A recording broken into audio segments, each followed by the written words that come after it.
বলবো না ভাই দেখো ভয় দেখো আচ্ছা বলেন তো ভাই, নতুন বিয়ে করার পরে যদি নিজের স্ত্রীকে কাছে না পাই তাহলে কেমন হয়? মন খিচিমিচি করবি না? হ্যাঁ, যারা বিয়ে করে জানাই বুঝতে হবে, বিয়ে করে তারা বুঝতে পারছি না।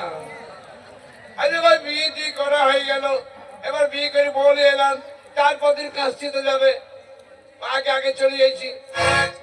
তা আমি দেখলাম যে আমার বাড়িতে আমি কিছু বললাম না, আমার শ্বশুর বাড়িতে যাবো তখন তো আমন দায় হবে।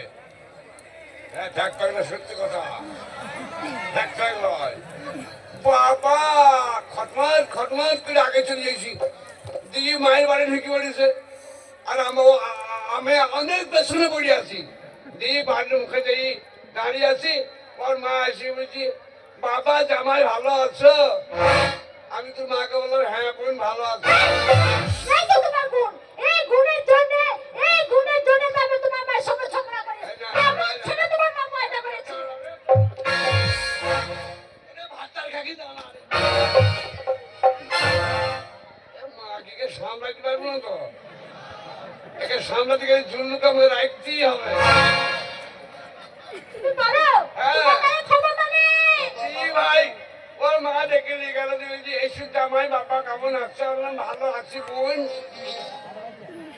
দিয়ে আমি দেখছি আজ তো শুভ, আজ যাই হবে। আমার মা তোমার বোন? তোর মা হাজার আমার শালীর মতন।